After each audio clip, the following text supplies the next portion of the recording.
Hello friends, welcome to Defence Matrix. तो पहले बात करेंगे हम LUH को लेकर जो न्यूज़ आ रही है उसके बारे में। उसके बाद हम डिटेल में डिस्कस करेंगे कि इसके डिफरेंट वेरिएंट्स की क्या पॉसिबिलिटी हो सकती है और क्या आर्म्ड वेरिएंट जो है वो पॉसिबल है इस हेलीकॉप्टर के साथ। तो जो प्रोटोटाइप की टेस्टिंग वगैरह है उसको कंप्लीट कर लिया गया है और जो न्यूज़ निकल कर सामने आ रही है वो ये है कि प्रोडक्शन लेवल जो LUH है उसकी फर्स्ट फ्लाइट अगस्त 2022 में करी जा सकती है, ये डेडलाइन रखी गई है। तो ये जो हेलीकॉप्टर हैं ये लिमिटेड सीरीज प्रोडक्शन के होंगे। इनकी टेस्ट फ्लाइट अगस्त 2022 में करी जाएगी। तो टोटल 12 हेलीकॉप्टर के जो ऑर्डर हैं वो मिलने वाले हैं HAL को, जिसमें 6 आर्मी के होंगे, 6 एयरफोर्स के होंगे। तो आर्मी द्वारा इसके एक्स्ट्रा मनोवरेबिलिटी ट्रायल्स जो है वो करे जा रहे थे लद्दाख में, जो कि पिछले हफ्ते ख़त्म हो गए। और जो बात वहाँ से निकल कर आई वो ये आई कि इस हेलीकॉप्टर ने एक्सपेक्टेशन से भी बेटर परफॉर्म किया।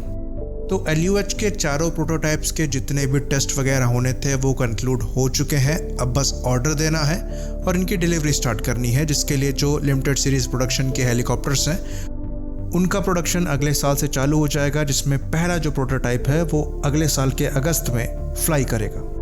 तो ऐसा माना जाता है कि करीबन 187 हेलीकॉप्टर्स के जो ऑर्डर हैं वो दिए जाएंगे, जिसमें से 126 जो हैं वो इंडियन आर्मी के होंगे और 61 जो है वो इंडियन एयरफोर्स के लिए होंगे।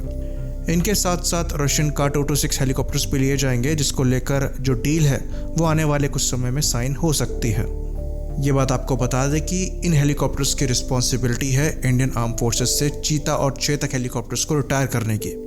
तो ये काफ़ी पुराने हेलीकॉप्टर्स हैं और पिछले 10 साल में करीबन 15 चीता और चेतक हेलीकॉप्टर्स के क्रैश हुए हैं, जिसमें से एक जो है वो कुछ दिन पहले ही हुआ था, जिसमें हमारे 2 इंडियन आर्मी के जो ऑफिसर्स हैं उनकी जान चली गई थी। तो एक्चुअली इन हेलीकॉप्टर्स को जो रिप्लेस करने का प्लान है वो लेट 90s और अर्ली 2000 से चल रहा है। तो इस प्रोग्राम के अंतर्गत करीबन 197 हेलीकॉप्टर जो हैं वो इंडियन आर्मी को एक्वायर करने थे, जिसमें से 60 जो हैं वो कंपनी को डायरेक्टली सप्लाई करने थे और 137 जो हैं वो इंडिया में ही लाइसेंस के अंतर्गत बनने थे। तो ये जब कंपटीशन चला तो इसमें यूरोकॉप्टर का जो फेनेक हेलीकॉप्टर है उसने काफ़ी अच्छा परफॉर्म किया। ये बात आपको बता दें कि ये हेलीकॉप्टर पाकिस्तानी आर्मी की सर्विस में है, पर इवेंचुअली कुछ एलिगेशन और इरेगुलरिटीज़ की वजह से ये जो प्रोग्राम है उसको कैंसिल करना पड़ा। फिर दोबारा से जब 2008 में रिक्वेस्ट फॉर प्रपोजल को इशू किया गया तो इसमें जो विनर निकल कर सामने आया वो रशियन कामोव का-226 हेलीकॉप्टर था। इसको लेकर 2015 में एक एग्रीमेंट साइन हुआ। रोस्टेक और HAL को लेकर एक जॉइंट वेंचर बनाया गया, जिसमें इन हेलीकॉप्टर्स को HAL द्वारा मैन्युफैक्चर करना था। तो HAL का खुद का भी एक प्रोजेक्ट चल रहा था जिसको 2009 में स्टार्ट किया गया था। तो ये 3 टन क्लास कैटेगरी का एक हेलीकॉप्टर था जो कि करीबन 500 किलोग्राम्स का पेलोड कैरी करने में सक्षम था। साथ में ये सिंगल HAL टर्बोमेका शक्ति इंजन को यूज़ करता था, जो कि हमारे HAL ध्रुव हेलीकॉप्टर में यूज़ किए जाते हैं। तो शुरुआत में जिस हिसाब से प्लान चल रहा था इसकी फर्स्ट फ्लाइट जो है वो 2012 में प्लान करी गई थी, बट एक्चुअली ये हेलीकॉप्टर 2016 में फ्लाई कर पाया था। तो ये करीबन 4 साल डिले था, पर ये देर आए दुरुस्त आए वाली बात थी, क्योंकि उसके बाद से जितने भी टेस्ट इसके सामने रखे गए इसने बड़ी आसानी से उनको पास किया। इसको IOC जो है यानी कि इनिशियल ऑपरेशन क्लियरेंस जो है वो 2020 में मिल गया था और इसी साल इसको FOC मिल जाएगी। जैसा कि हम जानते हैं इसने अपना जो फाइनल टेस्ट है उसको क्लियरली पास किया है और खाली पास ही नहीं किया है, आर्मी को इम्प्रेस भी किया है अपनी परफॉर्मेंस से। तो ये एक लाइट हेलीकॉप्टर है जो कि 2 पायलट के साथ 6 पैसेंजर्स को बैठा सकता है। इसमें सिंगल HAL टर्बोमेका शक्ति इंजन है जिसको डिरेट किया गया है 1070 शाफ्ट हॉर्स पावर पे। साथ ही साथ इसकी मैक्सिमम रेंज 350 किलोमीटर बताई जाती है, पर ये पूरे 500 किलोग्राम पेलोड के साथ है। ये चीज़ हमें दिमाग में रखनी है। 350 सुनने में कम लगता है, पर अगर आप पूरे पेलोड को लेकर चलेंगे तो काफ़ी डिसेंट रेंज है। बाकी नॉर्मली अगर आप इसे फेरी करेंगे तो ये 500 किलोमीटर तक कर सकता है। सर्विस सीलिंग की बात करें तो ये 6500 मीटर यानी कि 6.5 किलोमीटर के आसपास की बताई जाती है। तो ये तो बात हो गई बेसिक हेलीकॉप्टर की, काफ़ी डिसेंट हेलीकॉप्टर है, ये हमें बात पता लग गई। अब हम आगे डिस्कस करने वाले हैं पॉसिबिलिटीज़ को, जिसके अंतर्गत इस हेलीकॉप्टर का जो आर्म्ड वेरिएंट है वो बनाया जा सकता है और कहाँ पर ये कितना यूज़फुल हो सकता है। तो HAL का जो एडवांस्ड लाइट हेलीकॉप्टर है यानी कि ध्रुव, जैसा कि हम जानते हैं उसके कई वेरिएंट्स हैं, Mark 1 से लेकर Mark 4 तक। Mark 3 जो वेरिएंट है वो आपका कार्गो ट्रांसपोर्ट हेलीकॉप्टर है और उसमें ग्लास कॉकपिट है, इलेक्ट्रो ऑप्टिकल सेंसर्स वगैरह लग सकते हैं। वहीं पर जो Mark 4 वेरिएंट है वो आपका आर्म्ड वेरिएंट है। जिसको WSI यानी कि वेपन सिस्टम इंटीग्रेटेड या फिर रुद्र भी कहा जाता है। तो ये जो मार्क 4 वेरिएंट है यानी कि वेपन सिस्टम इंटीग्रेटेड वाला वेरिएंट है, ये काफ़ी ज़्यादा सक्सेसफुल वेरिएंट है और आर्मी और एयरफोर्स दोनों ही इसके अच्छे खासे नंबर ऑपरेट करती हैं और काफ़ी पॉजिटिव रिजल्ट इसको लेकर मिले हैं। हाल ही में एयरफोर्स डे के दौरान नंबर 116 स्क्वाड्रन को एयरफोर्स चीफ साइटेशन से नवाजा गया है। ये जो स्क्वाड्रन है ALH मार्क 4 रुद्र हेलीकॉप्टर्स का है।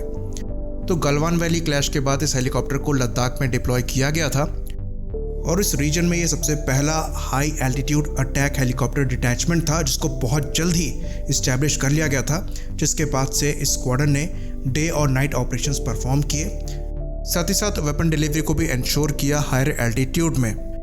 तो ऐसे ही सक्सेस की वजह से इनके और भी ज़्यादा ऑर्डर दिए जा रहे हैं। तो ऐसे ही सिमिलर रिजल्ट हम एक्सपेक्ट कर सकते हैं आर्म्ड लाइट यूटिलिटी हेलीकॉप्टर से। तो ऐसा नहीं है कि इंडियन आर्मी की रिक्वायरमेंट नहीं है इन लाइट हेलीकॉप्टर्स में वेपन्स को लगाने की। पहले भी इंडियन आर्मी द्वारा HAL चीता का एक वेरिएंट बनाया गया था जिसको HAL लांसर के नाम से जाना जाता था। इसमें वेपन्स को इंटीग्रेट किया गया था। तो ये कुछ रॉकेट्स और गन्स को कैरी करता था और कुछ नंबर में इनको इंडियन आर्मी द्वारा यूज़ किया गया। साथ ही साथ दुनिया में और भी कई ऐसे एग्जाम्पल है जहाँ पर ऐसे छोटे हेलीकॉप्टर्स के जो आर्म्ड वेरिएंट हैं वो काफ़ी सक्सेसफुल निकलकर सामने आए हैं, जिसमें एक प्रमुख एग्जाम्पल जो है ये बोइंग का MH-6 लिटिल बर्ड है। ये एक्चुअली साइज में LUH से भी छोटा है, लेकिन इसका जो आर्म्ड वेरिएंट है वो 2 मशीन गन कैरी कर सकता है जिसमें 12.7 मिलीमीटर और 7.62 मिलीमीटर की मिनी गन्स लग सकती हैं।